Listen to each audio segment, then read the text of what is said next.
grinding key. In middle school, I was in an abusive relationship, and this year, I watched my friend get shot in a drive-by shooting, and then I held him when he went to a coma, and then he died.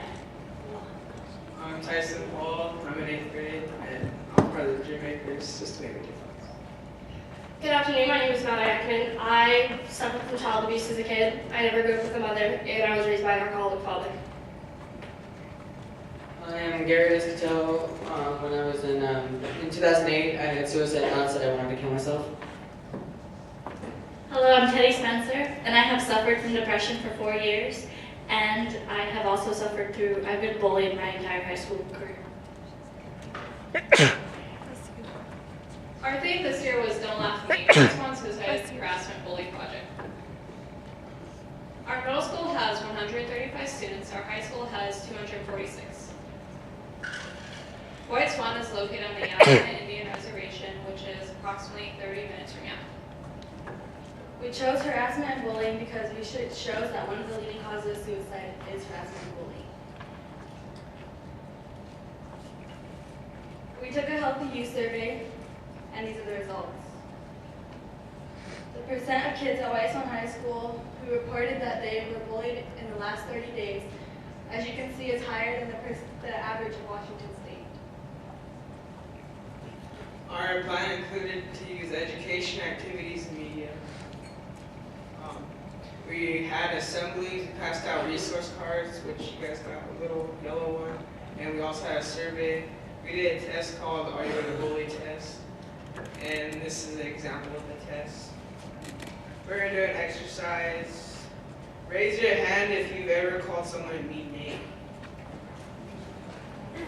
Raise your hand if you purposely avoided or excluded someone from your group. Raise your hand if you ever punched, shoved, or hit another student.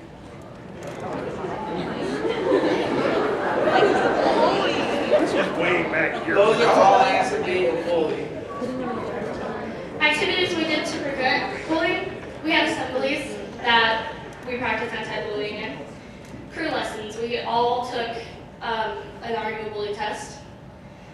Resource cards, you guys just got those. They're hotlines for teens to call if they need to talk to someone. Math night, health fair, spring jam, and parent-teacher conferences, we all passed out information. Media. Media is important because if we are able to connect with people in many different ways, they're more likely to understand it. One of the ways we use media to impact people is by handing out resource cards and pamphlets. And we chose those on bullying and harassment, and this impacted at least 850 people. To bring awareness to the problem of bullying and harassment in the school district, we collaborated to develop a brochure that shows what it looks like and what we can do about it. Every student and every parent received one of these brochures.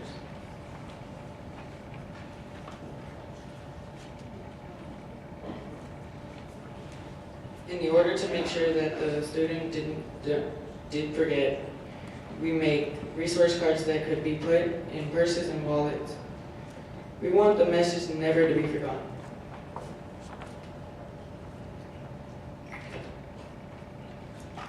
Collaboration. Collaboration is an important part of not only success, but our sustainability as well.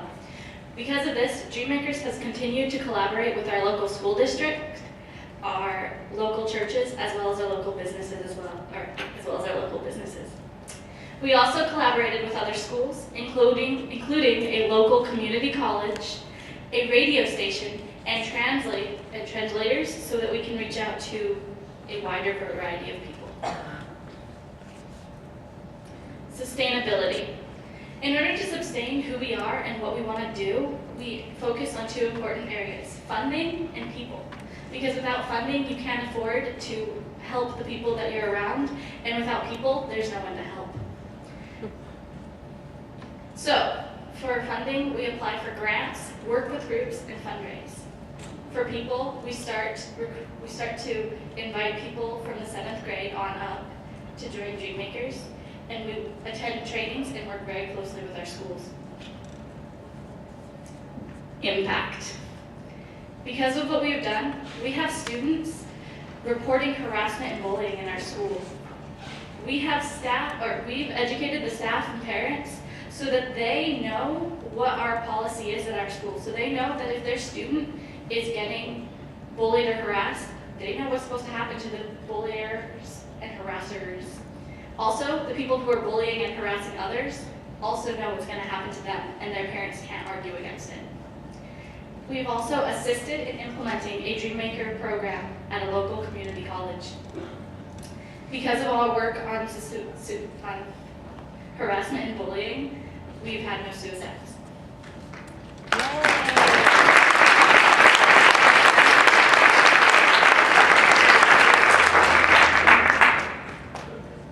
We got to do a presentation on harassment and bullying on a nationally syndicated radio talk show, WIKE, located in Albuquerque, New Mexico. It has a listening audience of 500,000 people. On this show, we heard a story of a little 11-year-old girl who was bullied so much that she tried to commit suicide. Harassment and bullying hurts. I would know. It's happened to me.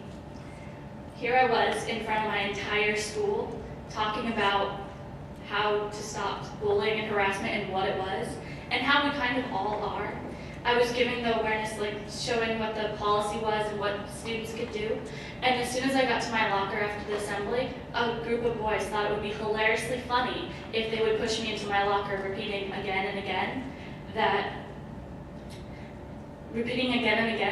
am I being a bully? Am I being a bully? In that voice. But because I knew what to do, and because other students knew what to do, they got what they deserved, and they were suspended, and they haven't bullied anybody else because they know that our school won't stand for it anymore. After everything you've heard, are you a bully? After everything you've heard, are you guys a bully? And if you are, what are you going to do to change that? We're the White Swan Dreammakers, and we challenge you to be a Dreammaker too.